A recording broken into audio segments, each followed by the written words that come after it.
Hello बच्चों, कैसे हैं आप लोग। आई होप आप लोग बेहतरीन होंगे। बच्चों आज के इस वीडियो क्लास में हम लोग करने वाले हैं क्लास 7 साइंस का चैप्टर नंबर 10 जिसका नाम है विद्युत धारा और इसके प्रभाव। प्यारे बच्चों, इस वीडियो क्लास में हम लोग इस चैप्टर का ऑल क्वेश्चन आंसर जितना भी प्रश्न है ना, सारे प्रश्नों का उत्तर जानेंगे। लेकिन हाँ, उससे पहले मैं आप लोग को बता दूँ, मैंने आप लोग को चैप्टर नंबर आप लोग का जो 1 से लेकर 9 तक का था वो सारे क्वेश्चन उत्तर हम करवा चुके हैं। ठीक है, साइंस का और हिंदी का हम आप लोग को 19 चैप्टर तक करवा चुके हैं। ठीक है, तो आप लोग अगर ये सारे वीडियो को नहीं देखें तो जाकर देख लीजिए, प्लेलिस्ट बना हुआ है। ठीक है, और आज हम लोग चैप्टर नंबर 10 को भी कंप्लीट करेंगे। तो एक बार सारे बच्चे क्या कीजिए, चैनल को सब्सक्राइब कर लीजिए और वीडियो को लाइक कर लीजिए। ठीक है, आप लोग जानते हैं विद्युत धारा क्या होता है जी। थोड़ा सा अगर आप लोग ये इंपॉर्टेंट पॉइंट को याद कर लेंगे तो आपके लिए काफ़ी बेहतर रहेगा। विद्युत धारा जो होता है ना बाबू, वो आवेश की प्रवाह की दर को ये हम लोग विद्युत धारा बोलते हैं। अब विद्युत धारा का जो ऐसा ही मात्रा होता है वो एम्पियर होता है। ठीक है, अब विद्युत धारा को हम लोग मापते किस में बाबू, मीटर या ए मीटर में। ठीक है, ये सब बात आप लोग थोड़ा सा बेसिक जान जाइए। ठीक है, ऐसे तो मैं आप लोग को चैप्टर का नोट्स भी दे चुका हूँ, एप्लीकेशन डाउनलोड कर लीजिएगा, वहाँ पर मिल जाएगा। देखिए, अभ्यास का प्रश्न यहाँ से शुरू होता है। कहता है विद्युत धारा के किन्हीं दो प्रभावों का उपयोग बताइए। विद्युत धारा का दो प्रभाव होता है ना, उसका उपयोग क्या है उसके बारे में हमको बताना है। तो चलिए उत्तर हम लोग जानते हैं, क्या लिखेंगे। तो देखिए साथियों, आप लोग उत्तर में लिखिएगा बाबू कि विद्युत धारा के दो प्रमुख प्रभाव निम्नलिखित हैं। ठीक है, नंबर 1 में आप लोग मानिए चुंबकीय प्रभाव। विद्युत धारा का जो चुंबकीय प्रभाव होता है ना, इसका क्या उपयोग है लिखेंगे। जब किसी धातु के तार में विद्युत धारा प्रवाहित की जाती है तो वह एक चुंबक की तरह कार्य करता है। जान रहे, इस प्रभाव का उपयोग जो होता है मोटर में होता है, गैल्वेनोमीटर में होता है तथा रिले जैसे उपकरण में किया जाता है। ये क्या है, चुंबकीय प्रभाव का उपयोग है। किसका, विद्युत धारा का। ठीक है, अगर हम वही बात करें उष्मीय प्रभाव के उपयोग को तो लिखेंगे जब विद्युत धारा किसी वाहक में प्रवाहित होती है तो वाहक में ऊष्मा उत्पन्न होती है। इस प्रभाव का उपयोग विद्युत के बल्ब, टेस्टर और है ना केटल जैसे उपकरण में किया जाता है। ये बाबू विद्युत धारा के उष्मीय प्रभाव का उपयोग है।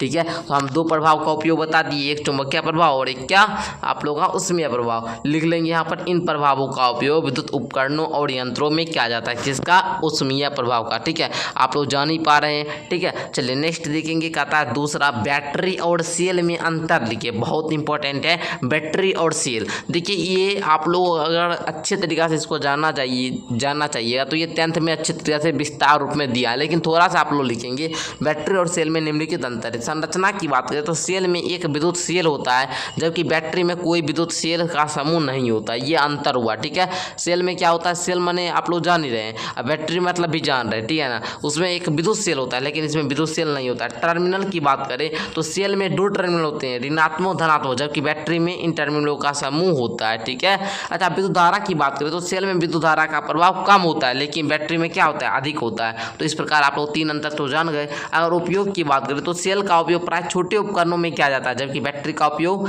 अधिक मात्रा में विद्युत धारा की आवश्यकता वाले उपकरण में किया जाता है। इस प्रकार बैटरी और सेल में संरचना, टर्मिनल, विद्युत धारा के प्रभाव में अंतर होता है। तो बच्चों यदि आप लोग इस प्रकार लिखते हैं ना आंसर तो आपको फुल नंबर मिलेगा और आप लोग को स्कूल में है ना बहुत ही अच्छा आपका नंबर आएगा। ठीक है, आप लोग जान रहे हैं आपका फाइनल एग्जाम होगा तो उसमें ये सब क्वेश्चन पूछता है। नेक्स्ट देखिए, तीसरा क्वेश्चन कहता है सुई चुंबक का दक्षिण दिशा में विक्षेपण बताना है। ठीक है, लिखेंगे जब किसी सुई चुंबक को विद्युत धारा प्रवाहित तार के समीप लाया जाता है ना तो सुई चुंबक दक्षिण दिशा की ओर विक्षेपित हो जाती है।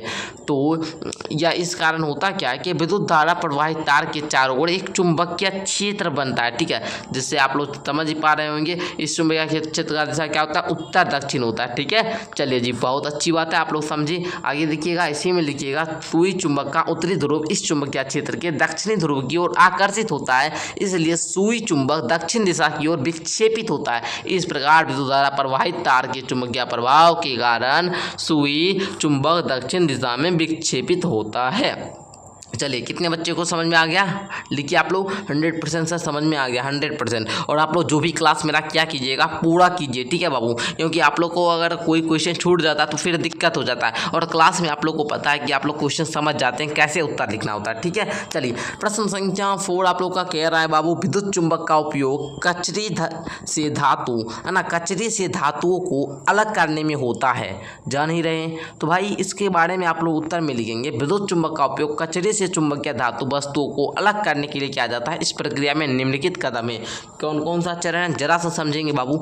लिखेंगे कचरे के ढेर में विद्युत चुंबक को डाला जाता है, उसके बाद चुंबकीय वस्तु जैसे लोहा की वस्तु चुंबक की ओर आकर्षित होने लगती है, और अन्य गैर चुंबकीय वस्तु, गैर चुंबकीय मतलब जो इसमें चुंबकीय का गुण नहीं पाया जाएगा वैसा वस्तु, ठीक है, जैसे प्लास्टिक हो गया, कागज, चुंबक से नहीं खींची जाती है और कचरे में ही रह जाती है।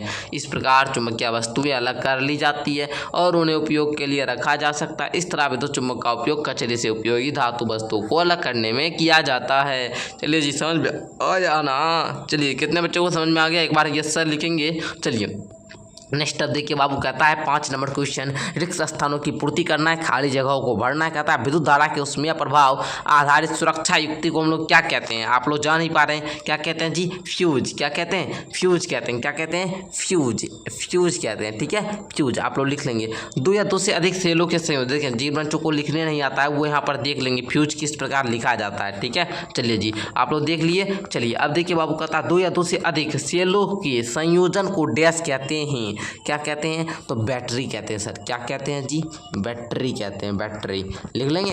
इंग्लिश में बोला जाए तो BATTERY, ठीक है। इस प्रकार देखिए विद्युत सेल के प्रतीक में लंबी रेखा डैश टर्मिनल को निरूपित करती है, तो ऋण टर्मिनल को, किस टर्मिनल को, ऋण टर्मिनल को, इस प्रकार लिखेंगे। अब देखिए जब किसी विद्युत हीटर के स्विच को ऑन किया जाता है तो उसकी डैश तप्त होकर लाल हो जाती है, तो आप लोग लिखेंगे एलिमेंट। एलिमेंट आप लोग जानते हैं क्या होता है, एलिमेंट, क्या लिखेंगे जी, एलिमेंट, एलिमेंट, एलिमेंट उसका क्या हो जाता है, लाल हो जाता है, ठीक है। बल्ब का डैश तप्त होकर प्रकाश देता है, तो बल्ब का आप लोग जान ही पा रहे हैं तंतु, तंतु आप लोग जान पा रहे हैं ना, तंतु मतलब क्या होता है, बल्ब का तंतु, तंतु देखिए बल्ब में जब रेड कलर वाला बल्ब लीजिएगा ना तो उसमें आप लोग को अच्छी तरीका समझ में आएगा। जो नहीं देता है 10-15 रुपया में देता है बल्ब, है ना, जो जिसमें आप लोग पता होगा 110 वाट का साइज होता है, अब बढ़ा भी दिया होगा 120 वाट, ठीक है, 110 वाट का ऐसे होता है बल्ब, तो वो 10-15 रुपया में देता है। वो बल्ब लीजिएगा ना तो उसमें अच्छे तरीके से आपको पता चल जाएगा, ठीक है। और उसमें क्या लाल भी हो जाता है बल्ब, देखिएगा ना लाल हो जाता है, और वो जब मतलब थोड़ा देर भी जलेगा ना तो बल्ब पूरा हीट हो जाता है, गर्म हो जाता है, ठीक है,